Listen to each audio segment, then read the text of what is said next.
Yo, my name is Henry Bowers. I'm an MC from Sweden. I've been rapping since the age of 10, and I'm 31 now, so I'm a grandpa in the game, so to speak.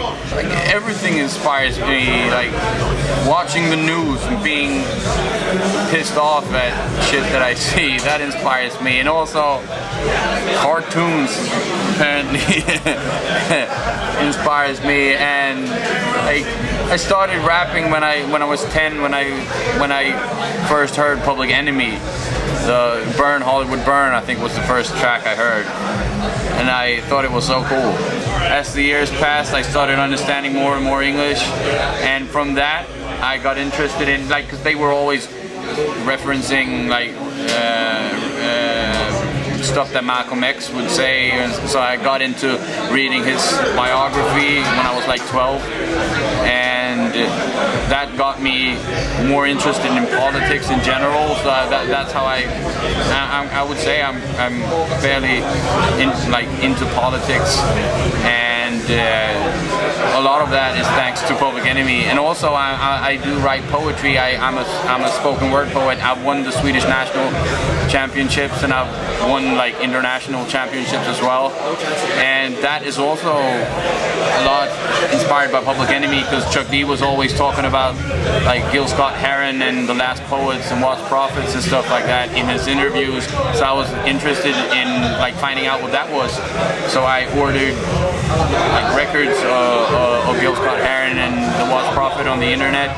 I was invited or asked to be a part of a project in South Africa, like making a documentary about a new treatment for HIV. So me and Sage Francis from the States, and like spoken word poets and artists from all over the world, we were like hanging out with these kids who were HIV positive for like 2 weeks. We visited them at their homes in the townships, and we wrote poetry together with them, and we performed for them, and they performed for us.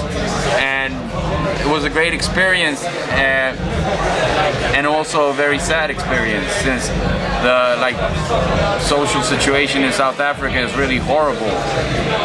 And if you're HIV positive and live in the townships, it's like not even believable how horrible it is. The main thought behind the documentary is to get more attention to this kind of this treatment, who is hopefully a very good treatment for HIV, but the government is not responding to their requests of getting money, like funding for getting it tested to see if it really works the way they hope it works. Mainly because it wouldn't be profitable, because like treating HIV with the existing medicine is very profitable, but this treatment wouldn't be very profitable because you would be too healthy. It's like you always hear these artists say that I want to make something, I want my music or I want my poetry to make a difference in this world, and like, yeah, you say that, but do you really believe it's possible to ever do anything? Like, I wouldn't even dream of like saying that me and my music can do a like huge difference in this world by its own, but I can do my little part, and I'm really hoping to be able to be part of more like projects like that to make a difference. 4 or 5 years back, I've been living off of my poetry and my music. I don't have a day job or anything like that, and I don't study and take student loans anymore. I live off my music, and just like convincing myself that I can do it, and it will work.